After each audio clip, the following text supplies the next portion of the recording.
Somebody says, so Kandi, you wrote No Scrubs telling women all around the world to not mess with an ain't shit nigga just to go marry one, then about to get ran through a divorce by one. We love a good R&B twist, girl. Let's get into it. Let's talk about it. Hey, y'all. Welcome back to my channel. And if you've never seen my face before, then hey, welcome. My name is Jessyka Banks. I am so excited to have you guys. And on this channel, we talk about everything from femininity, glow up, productivity, and today, the case study that is Kandi Burruss and Todd Tucker's marriage. Because y'all talking about, she didn't see the red flags. Baby, this was a whole siren. This was a whole... She thought them red flags were 6 flags, and unfortunately, you play stupid games, you get stupid prizes. Now, I'm getting ahead of myself. Let me back up real quick because, like, what am I talking about? If you guys are not on the internet, then maybe you don't know, but Kandi Burruss from Real Housewives of Atlanta, one of the OG housewives, and her house husband, Todd Tucker, have decided to get a divorce. They are getting a divorce. Kandi filed for divorce a couple of Fridays ago, and there has been a storm of chaos ever since, y'all. It is a mess. And honestly, I hate to be the Mama Joyce in this, but I told you so. I done told you guys, when you date hypogamously, that means date down financially, you kind of set yourself up for situations like this. Now, of course, money is not everything, but here's the deal. Not only was Kandi dating hypogamously, she also dated a man that was not physically attracted to her for real, and let me show you why I know that, and somebody who I personally believe, right, it was a scheme that Todd has set up to come with us to the bullshit. I personally believe Todd had this plan 11 years in the making. Todd knew exactly what he was doing, and in his mind, he endured those 11 years, so he's gonna take her through there when it comes to this divorce. And I hate that because I really like Kandi. Kandi is an icon. Let's talk about who Kandi was before this whole Todd thing. Come in, get comfortable. Don't forget to like, comment, subscribe, share the video, all the things. Now let's talk about it. So Kandi Burruss, you might know her from the Real Housewives of Atlanta, but she was really already Kandi before all of that, and damn sure before Todd came in the picture. And I mean literally in the picture, because he was a cameraman for the show that she was already a star on. Okay, Kandi is a multi-Grammy-winning, multi-millionaire singer-songwriter. Let me see Kandi's net worth, because y'all know I love to pull receipts. Kandi Burruss net. Y'all know I love receipts.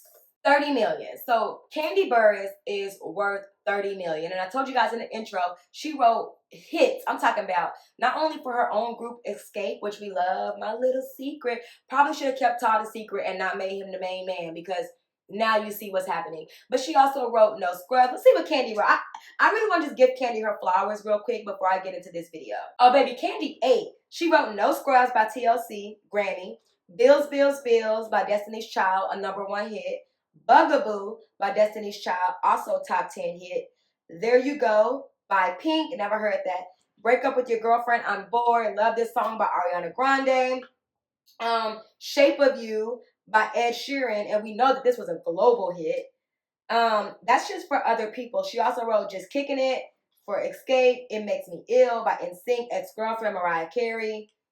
Feels So Good. I mean, like, Kandi really is that girl with the pen, so, like, yeah, period. Okay? Okay. Long story short, Todd married up. Okay, we did not know who Todd was, never heard of a Todd, never saw a Todd. Like, he married up when it came to this Kandi thing, and he knew it. I want to talk about all the red flags in this relationship today, because I do not want you guys to fall victim to any of this BS, because honestly, all of this could have been nipped in the bud if Kandi just paid attention a little bit more. Let's first start off with the hypogamous dating down financially. I told you guys, Todd was the cameraman on the show. He also has had multiple failed businesses. Side note, now all of their businesses are intertwined with one another, and oh my gosh, this divorce is going to be so messy, because trying to divide assets that you literally, you know, came to together, it's so difficult. That's why on this channel, y'all, I love. I can't wait to have me a man that I can show off, but I'm not mixing my brand up with no man. Like, are you crazy? Because if anything happens, baby, this is mine. It's something that I built from the ground up when it was just one of y'all watching. Right now, it's just 100 of y'all watching, and it's still my brand, so I'll be damned. But anyway, I'm getting ahead of myself, y'all, because there's so much going on.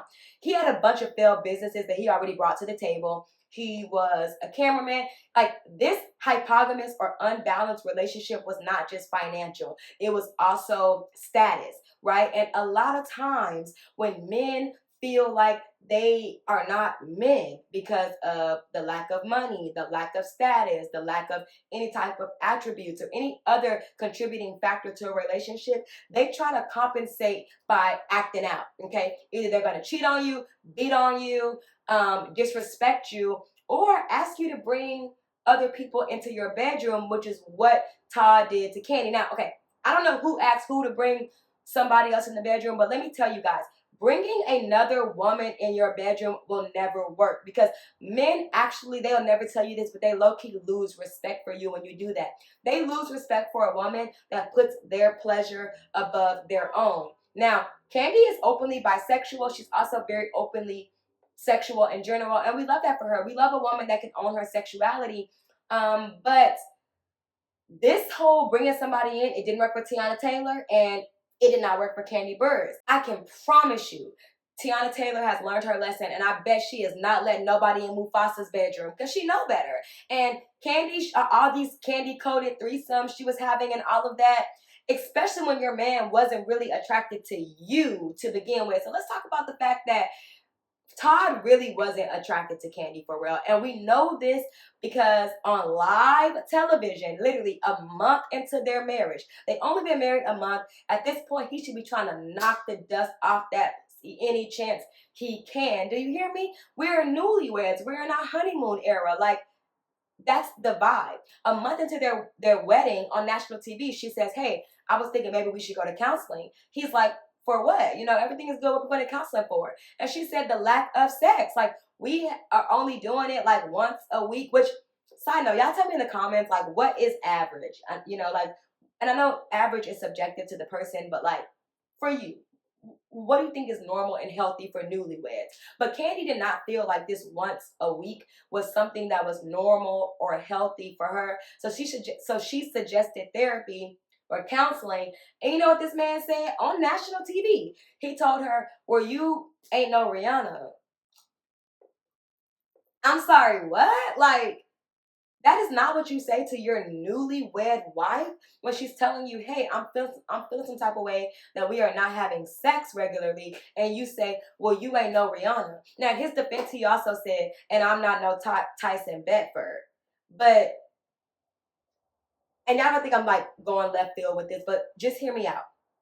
At least he's in the same phenotype as Tyson Beckford. He is a dark-skinned, unambiguous black man. And low-key, between me and y'all, I feel like that Todd feel like he too cute for Kandi. I feel like he think he the prize. And Todd is a handsome man. Or he was. He's giving Mike Tomlin now because he's a little bit older. But, you know, he was a very handsome guy. Like a really nice catch. You know, got the little salt and pepper beard, you know. You know the vibes. So he's given to me, at least, that he feel like he the prize. But anyway, I digress. So at least him and Tyson Bedford have the same physical phenotype. Dark-skinned, unambiguous black men. Kandi and Rihanna don't look shit alike. And so saying something like, well, you ain't no Rihanna is so left field. That let me know right then he ain't really attracted to his wife. And I've been trying to tell y'all, and if y'all ain't never heard me say it, hear me say it right now, you need to be your man's type physically. It's okay to be somebody's wild card in a bunch of different ways, but your man needs to be physically attracted to you, because if he's not, that opens up to a lot of things, more than just cheating, but also just not treating you with much respect, right? So I knew from the beginning he ain't really attracted to Kandi like this. He think he finer than Kandi. You never want a nigga that think they finer than you. What Kendrick Lamar say, even though I low-key think he was talking about Drake, and I don't play that because y'all know I'm a Drake stan, but he said, oh, you dating a nigga that think he cuter than you? Oh, like, okay, sis. It was never giving to me, and that whole you ain't Rihanna comment, hang it up. That alone would have made him a single man if he was messing with me. He also talked about in the counseling session that Kandi wears bonnets around the house, and he's just not sexually attracted to that. Now, before y'all go, you know, jumping on Todd, I do think that there is something to that, okay? There is much sexier hair wraps than a bonnet, y'all. I'm not messing up my hair either in the bed trying to get it, but let's leave the bonnets, okay? Let's leave the bonnets, y'all. It's other sexier ways to keep your hair protected in the bedroom. But anyway, I'm going on a tangent.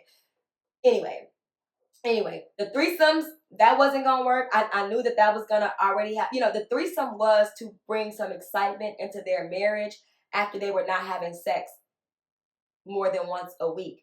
You should never, if you want to have a threesome naturally, then do you. Like, I'm not here to police y'all's bedrooms. Like, as a woman, you are allowed to be as sexually free and fulfilled as you want to be. But let me tell you, if you are bringing a threesome into your relationship to save it, it's already too far gone. Same thing about bringing a kid into the relationship to save it. All of these extracurricular activities should not be used to save relationships. They should be used to enrich them. So if you were already not having monogamous sex with one another, why in hell would you bring a Rihanna lookalike to your bedroom? Kandi, you was not thinking. Like, you just were not thinking. You were not thinking. You weren't thinking. You weren't thinking. So let's talk about this prenup situation, because Kandi foreshadowed this prenup situation, and I don't even think she even realized that she was giving herself a self-fulfilling prophecy. But baby, she was. And I hate this for Kandi, because I like Kandi. So right now, of course, since all this news has broken, there has been a viral video from back in the day with Todd and Kandi talking. And basically, Kandi is saying, I don't believe in a man trying to take a woman's money in a divorce. Like, men should be able to be men, should be able to stand on their own, and that's just what it is. Like, I don't believe in a man trying to run through a woman's pockets when the marriage has run its course. And Todd had a bunch of lip. He had a bunch of, like, contrasting ideas on this. And my whole thing is like, damn, Todd, you talking a lot for some man that's supposed to be happily married. So his points were all like, well, what if the man encouraged her and motivated her to get that money? You don't think he deserves some of that?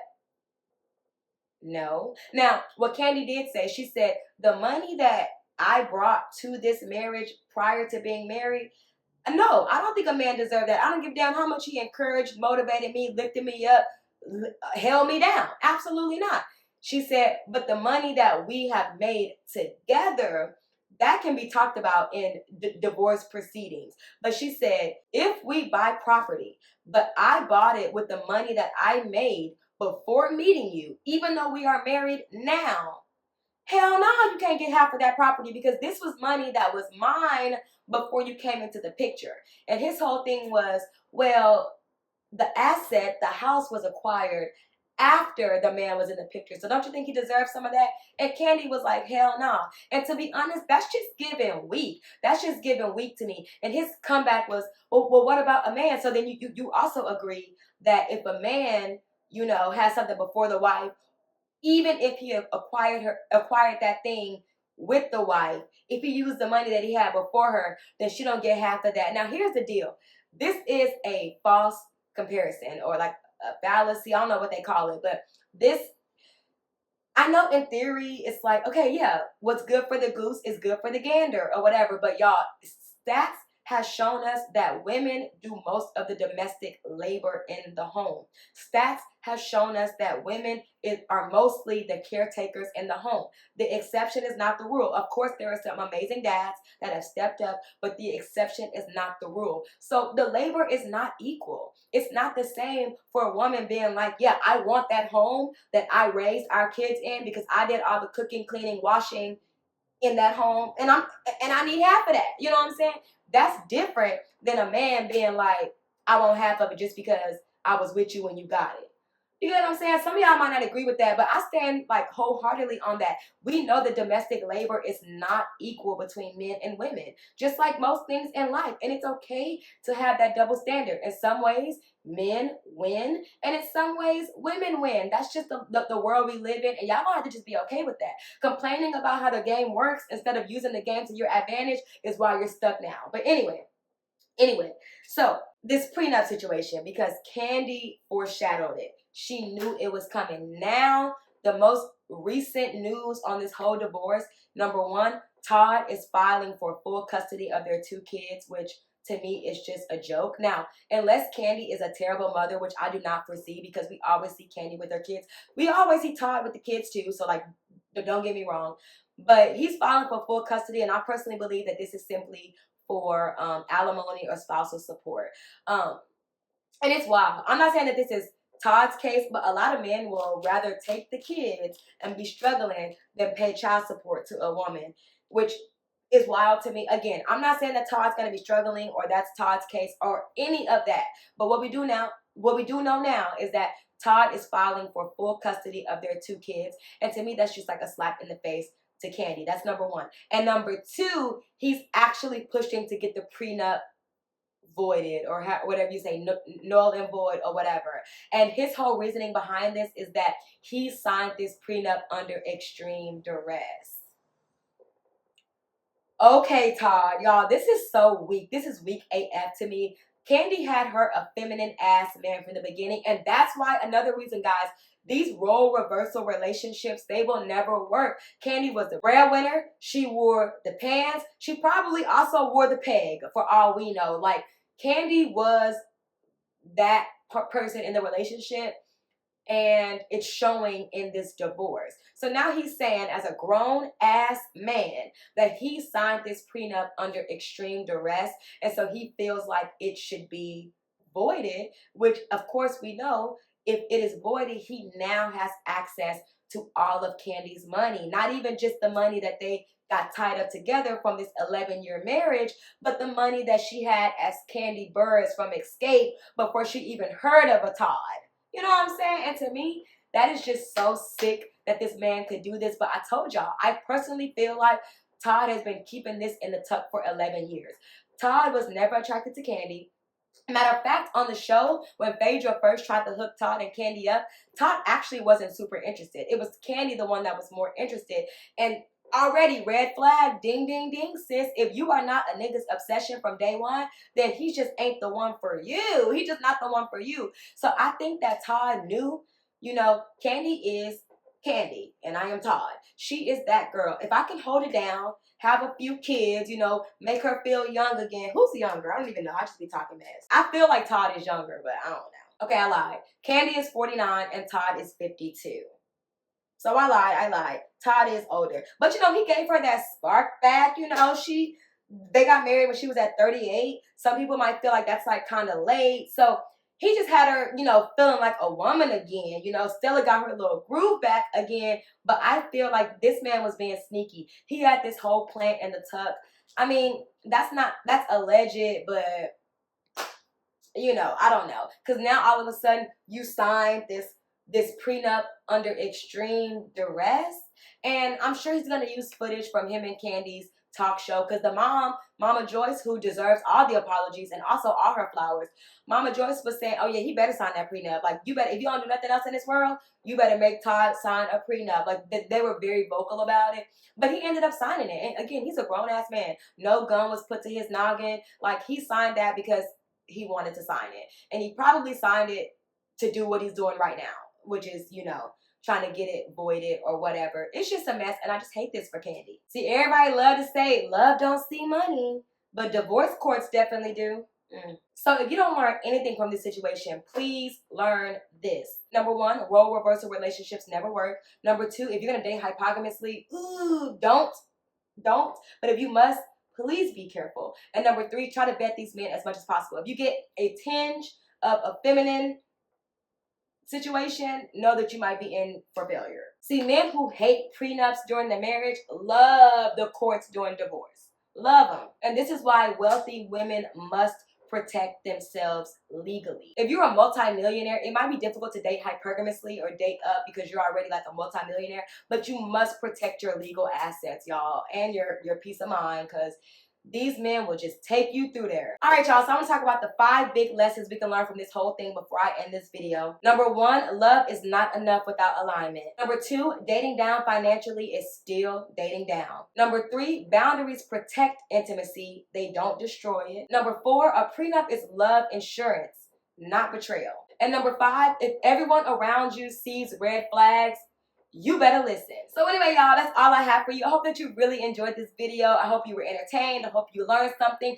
I super enjoyed making this video for y'all. I know I've been gone for 2 weeks, y'all. I was on Thanksgiving. I just was out vacationing, just enjoying my life, but I'm back. and I'm better, and I'm ready to get you all this content. Y'all know I post a video every week about how to live your best life in real time, not waiting until you got it all figured out. So as always, make good decisions and wear sunscreen. Until next time, bye. Mwah.